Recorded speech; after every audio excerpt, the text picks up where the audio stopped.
While I sit here watching funny cat videos on YouTube, I reminisce on things of the past, my energy at fine compilations, my sanity, and television. So a couple months ago, the intellectuals that run our current government thought of the bright idea, let's make the elderly pay for TV licenses to watch TV, so they have to pay for TV licenses. So what? TV's been dead, it's been on life support for a really long time. Welcome to the Stone Age.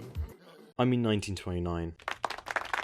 This is when the first public broadcast in the world was made. It turned out pretty well, with black and white broadcasts until something happened 10 years later. I don't know. Television stayed in this format apart from colour in the mid-1960s.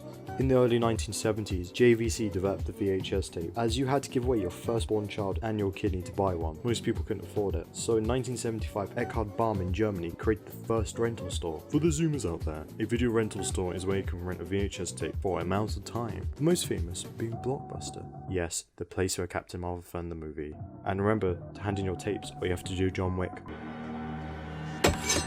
Now, to the 1980s. The VCR was in use in nearly every home. This device allowed you to record television programs onto VHS tapes. You plug in your TV tuner into the back of the box, set the clock in the VCR to the time on the program, and it would be recorded. During the late 2000s and 2010s, as broadband speeds increased, streaming services popped up. As YouTube allowed you to watch videos through the internet and upload any video you wanted, which came as a blessing and a curse.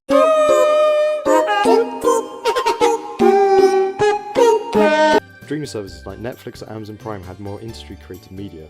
In 2012, a switchover from analog to digital TV. Most people switched by 2012, but the that didn't could hear the muffled screaming of their analog receivers being killed by digital.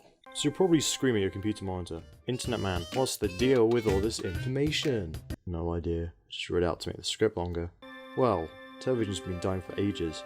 From the first rental stores, which would be easier to rent a video, which you choose, pay a fee, then wait for the program to come on and pay a yearly subscription. Or the VCR, which you record what you want without waiting for the program. Or YouTube, which is free, or a paid streaming service. Or even the switch over from analog to digital. TV's been dying slowly for a long time, but what would interest a younger person in seriously watching any of the current television programs? For example, I looked up the lineup for today's current programming on BBC One, and the majority is aimed at older generation. Who under the age of 60 watches Garden Rescue or The Repair Shop? For being an evening show which most adults come back from work or school, really shows how out of times they are with the current generations. In the UK, we pay TV licenses. Yes, you can go to jail for not paying one. Unlike the US where you pay for a cable, we just pay for a TV license. However, the current cost of paying for a TV license is nearly £160. It's not worth the price when Amazon and Netflix combined, that comes with daily shipping, costs £10 less with much more content for the price. And if you really want to be cheap, you can just watch YouTube, it's free.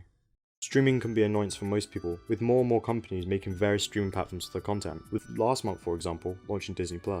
You know what I hate? When a show is not available in my region, so I've searched the internet to find the show, it's available on the stream platform, but I happen in a different country. So to research who it's licensed to, and it's licensed to a television station not in the UK, but it loans out their television shows to the UK, but on a different stream platform, which I have to watch 2 minutes of adverts.